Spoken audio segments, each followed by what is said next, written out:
going, guys? Jake here for Dude Ranch DIY. Welcome back to the channel. If you're new, thanks for stopping by. As you can see, I just hooked up the SureTrack dump trailer to the pickup truck here.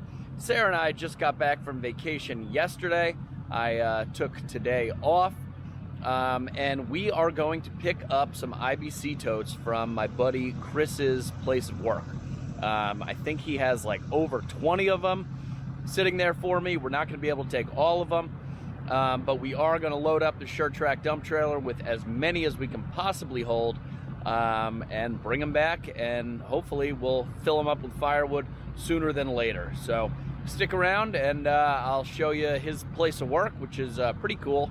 A lot of different stuff going on there, and we're going to get some IBC totes.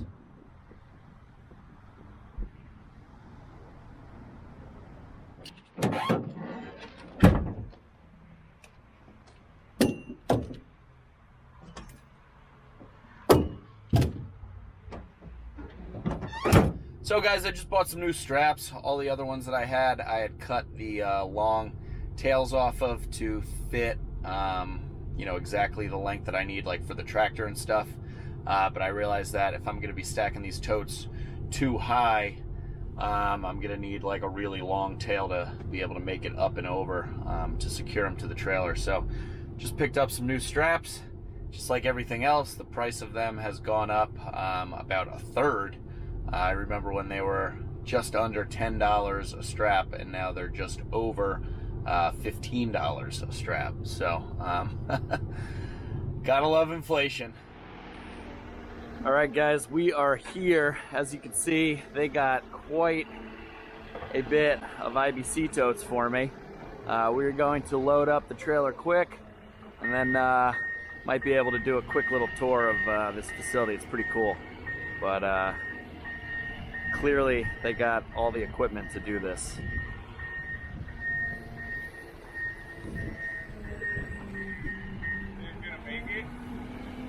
I'm not sure. No, definitely not. Gotta go over the side.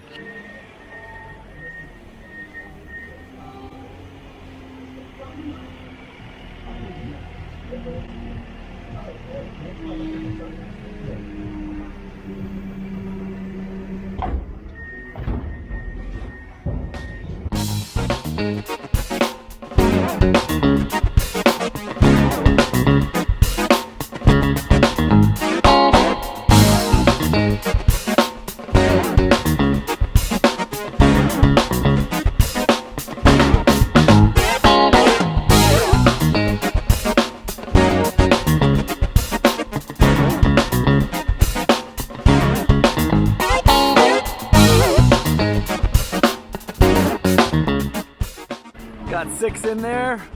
We're shooting for 6 more. Gonna double stack these puppies.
Alright guys, we are all loaded up and headed out.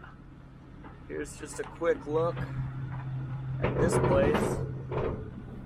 They got a ton of wood and stuff back there where they shred for mulch. Big conveyors, giant mulch bins.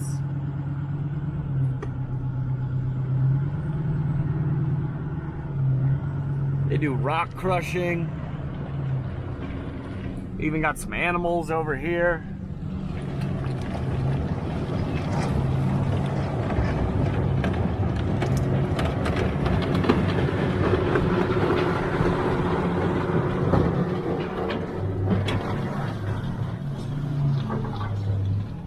more stuff over here.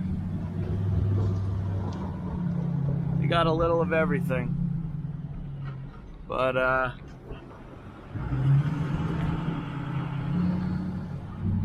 we're all loaded up and gonna head home. Get these puppies unloaded back at the wood yard.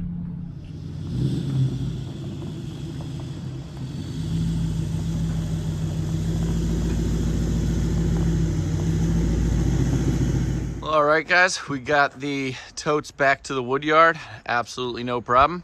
Just pulled the tractor out, so now we will begin trying to get these puppies out of here. I don't think it should be too hard, but I've never had 12 of these things in the trailer at once.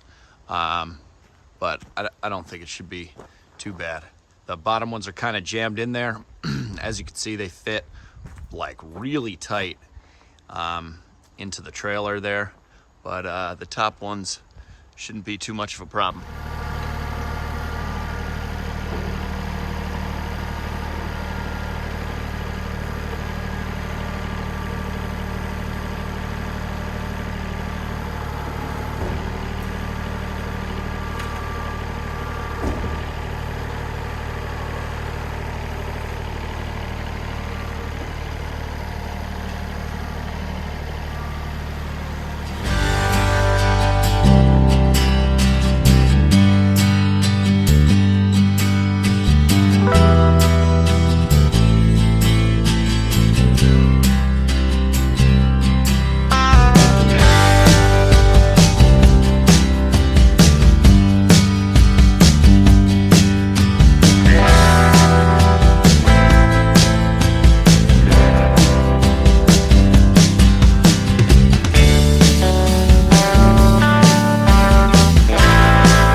Okay guys, all 12 totes got out of the trailer, no problem. It's just one's in the front, you know, you saw me, I got to pull them back.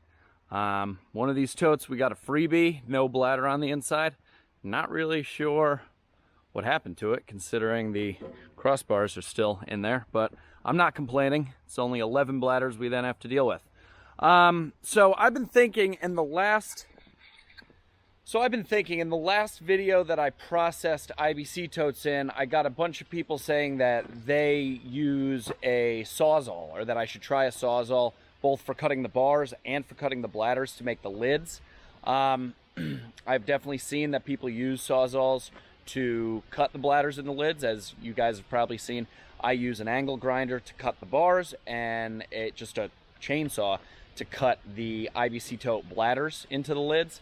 However, I found recently, I did a little research, and I found a new tool that Milwaukee makes that I think could kind of combine both the cutting of the bladders and the cutting of the bars into one tool instead of needing two separate tools. So I'm going to take a quick trip to Home Depot and go pick that up because I do this often enough where I think it could be a time saver, one, and it might be a little bit less messy. It's not a Sawzall per se. It's not a chainsaw. It's kind of like a hybrid. So I'll show you guys when I get back. One of the many reasons why I love this trailer is the underbody storage here. It's totally secure and weatherproof. Put down the dump trailer and it's gone. Another thing I got was a new solar panel. This one kind of crapped out on me. I just haven't had the time to take it off yet. But this one's a lot bigger and it's more powerful. It's been doing a good job of keeping the battery topped off.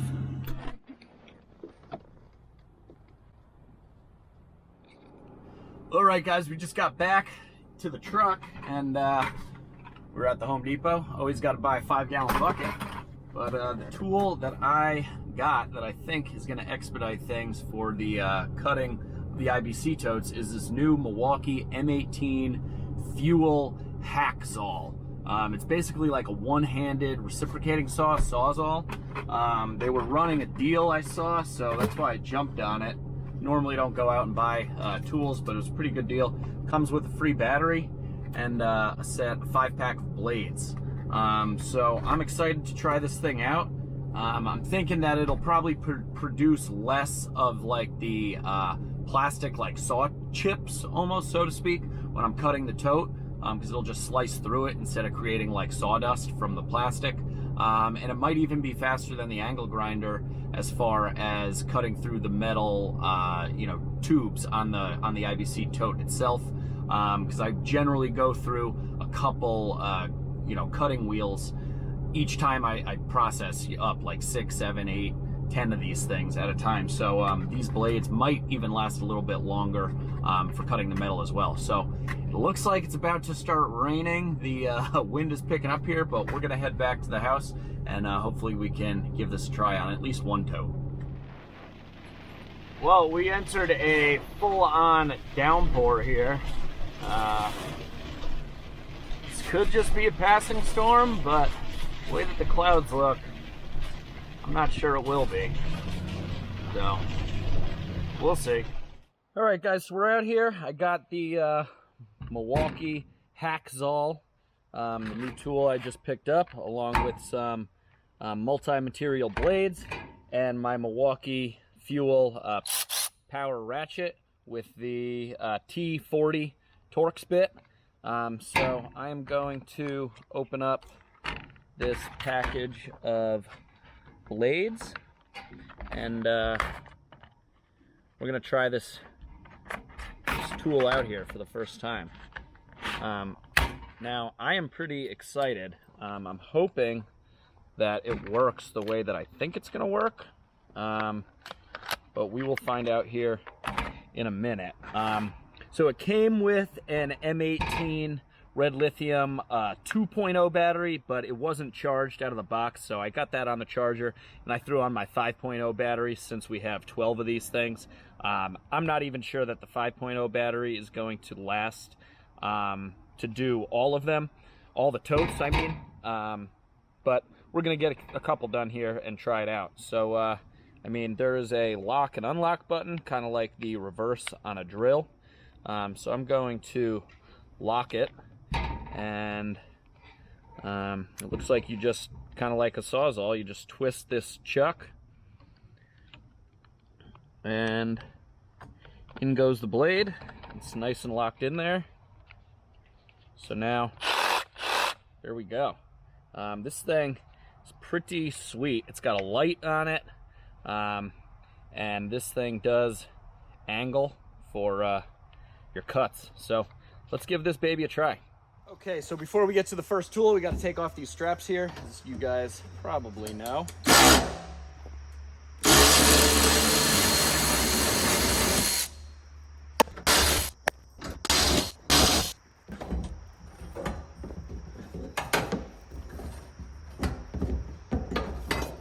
Now, to this day, I still haven't found many good uses for these crossbars or the cutout section of the cage. I have found a couple uses, but nothing like all that permanent.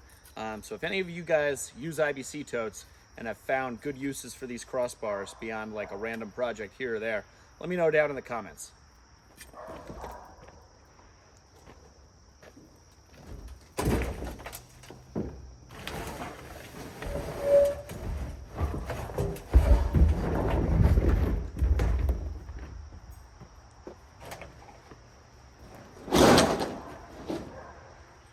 Okay, so let's give this thing a shot.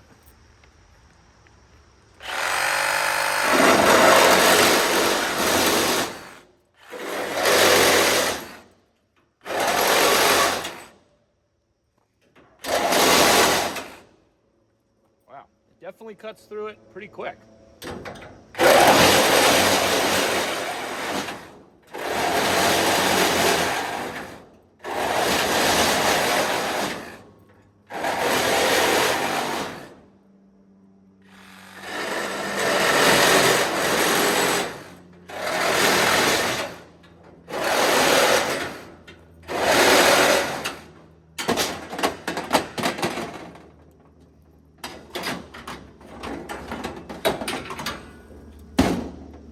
Well, all right, there we have our first cutout here. So that worked very well. I am pleasantly surprised by that. I'm gonna lock it here, and just want to show you guys the teeth on the blade. They all are still intact, and it worked pretty well. These blades were called the Wrecker, and it just definitely wrecked this IBC tote. So let's try it on the bladder now. All right, so to try and contain a little bit of the mess, I like to put the totes on this tarp here, and it kind of catches the debris from cutting the bladders. Now, one of the goals of using this thing, the Hackzall, is I'm thinking it'll create less, like sawdust from the plastic than the chainsaw normally would. So we're gonna give that a shot here. Now, I hate to dirty up a brand new tool. As you can see, I'm wearing my big rubber gloves because this process gets pretty dang messy. So we're just gonna give this a shot. I normally cut it about here and about here, and I get 2 lids from either side, and then the center part is garbage. So let's give this a shot.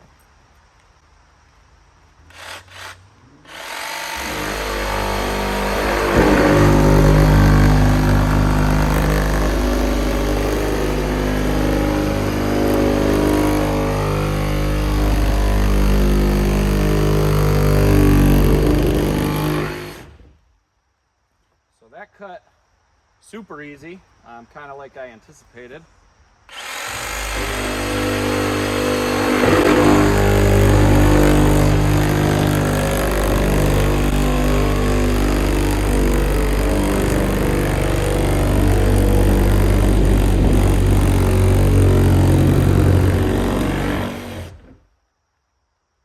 Okay, and we're already starting to get into some of the black dye there. It's leaking out on the bottom.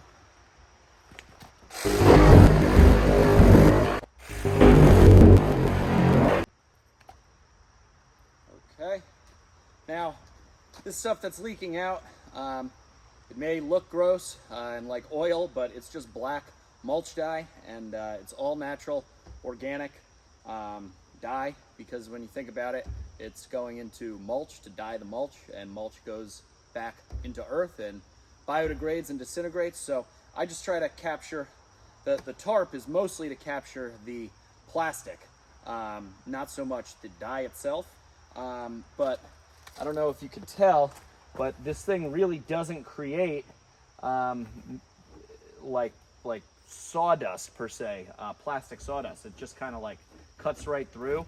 So there's not as much material to catch on the tarp here. So now I'm gonna turn it over, and we'll cut down the sides, or cut down the top and the bottom.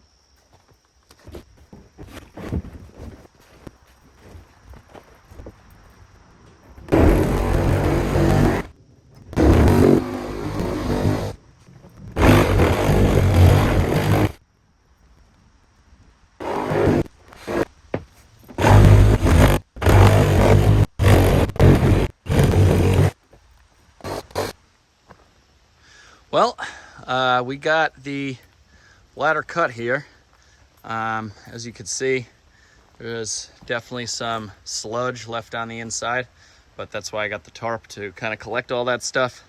It is currently raining out lately, and it's still pretty hot and humid. I'm definitely sweating, but this thing worked pretty well. It blew right through the cage of the IBC totes, the metal part. I think the jury is still kind of out on the actual bladders as far as cutting them. I mean, obviously it cut them, and it did so while creating much less of a mess as far as the plastic chips from the actual cut itself compared to the chainsaw. But it definitely is not as fast cutting compared to the chainsaw. The chainsaw is much faster. It just has a lot more power. But it creates a lot more mess, both in the vibration of the tote when you're cutting. The dye kind of like goes flying everywhere. and with those plastic saw chips. This thing creates a lot less vibration overall, and it's nice that you can do it one-handed because your other hand can kind of be pressed up on the bladder to apply pressure to kind of minimize the vibration of the plastic tote itself when you're cutting it. So all in all, I think this is going to be a good purchase and a handy thing to have. I do have a real Sawzall. It's just not battery powered. It's a corded one. So I kind of didn't want to buy, a second Sawzall for doing this. It was kind of seemed like a waste to have two of the same thing, just a corded version and a non-corded version. So that's why I went with this Hackzall by Milwaukee. I think it's going to end up being a good tool to have and, pretty versatile, especially the fact that you can use it one-handed and it's a little bit smaller than the Sawzall itself. So I'm happy with it. Yep, and as anticipated, I could kind of see on my nose here that I had dye all over my face. So this is a pretty messy job.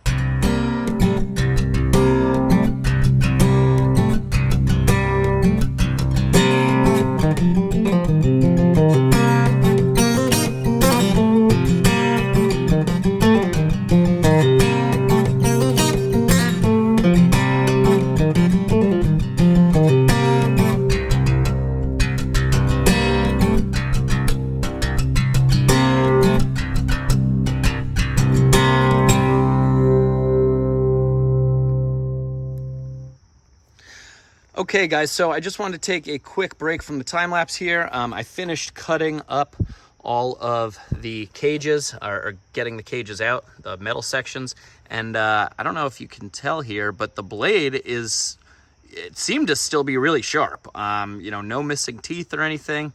It was cutting through it for the most part like butter. I will say that the angle grinder compared to this thing, as far as cutting the cages out of the totes, the angle grinder is a lot less vibration. I really don't think this thing is much faster. I think they're about the same. The angle grinder, when you have a nice big fresh cutting disc on it, goes through that hollow metal, the galvanized steel or whatever it is, like butter, probably even faster than this thing. But this thing, it can do both as far as cutting the bladders and cutting the totes. One thing to note, if you are going to be getting this thing, is that, you use one hand here to pull the trigger, and then your other hand kind of like cups on the top right here, depending if you're lefty or righty. And there's like air holes here on both sides. You can see, the motor in there, the little fan to probably keep it cool. And when I was cutting, this thing got extremely hot. Now, obviously, I'm making a lot of cuts on all these 12 totes, but it was blowing out some pretty hot air there. And I'm a lefty, so my right hand was kind of like this on top of it. And that air vent is right where your hand, whether you're a lefty or a righty, it's right over where your hand would go. And it was blowing some pretty hot air, basically like right on the pad of my hand. So that's definitely something to note.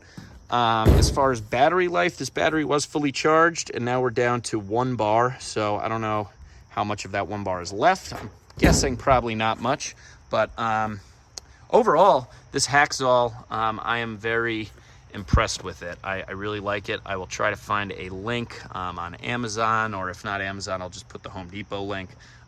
It's a great tool. I think it's going to be handy to have, both for this and just to have around the house. Well guys, we got all 12 of the totes all processed up. I got all the waste, well, not waste, but pieces I don't use, recycling, off over here. I will bring this to the recycling center this weekend. All the bladders are out. I'm just about out of power on the battery on the new Hackzall, so I'm going to have to cut these up another day. But it's funny because each time I do this process, I find a new way, or I think of a new way to make it easier, less messy, just more orderly. I pretty much do the same step to every tote all at once. And then when I'm done with that step, I move on to the next step because I find it to be more efficient rather than doing each tote one at a time and, you know, going from unscrewing the top straps to flipping it over to pulling the thing out to then cutting the cage and then doing that. I just do each of those steps to all of them. That way it's all done and I can move on to the next step. So in doing that process, I thought of how I could minimize the mess when there's liquid in these totes. And like I said, there was, or as you can see, there was liquid and some dried up chunks and stuff, which is totally normal, but I went ahead and took all of the tops off. Now I was thinking, oh, well, maybe I could just wait until the winter time when this stuff is frozen, and it'll make it easier because it won't go all over the place. But in opening up the tops, I don't know if you could see in there, but like this one doesn't have any liquid in it. It's all just dried up chunks in there. And actually, there's only 2 that do have liquid in it. All these do not. Where was the one with the liquid? This one has liquid in it. I don't know if you can see in there, but you can kind of see it moving around. So my thought being, taking off the tops, it'll allow some airflow in there and hopefully some evaporation. And, you know, maybe that one would dry up over the next couple days because I'm not going to get to cutting all these probably for at least a day or 2. But there's only that one, and then this one over here that's kind of crushed already. And what I found is that when these things are crushed, the tops don't really work too well fitting back on top of the firewood in the tote. So, and this one had liquid in it. So I think I'm just probably gonna scrap this one altogether. And if that one over there that has liquid in it doesn't dry, I will probably just scrap that whole tote, because for each bladder, I get 2 tops, you know, 1 from each side. So I basically eventually will have more tops than bladders. And, you know, I can just start, you know, not cutting all of these bladders. I was basically playing catch up, which I did, and was able to, I now basically have tops for all of the totes that I have. And I even have a bunch of tops over here. I think I have like 9 or 10 tops ready to go over here. And I think I counted, I have, let's see, 3, 4, 5, 6, 7, 8, 9, 10, 11 totes over there. So I'm just like 1, maybe 2 tops shy for the amount of totes that I already have over here.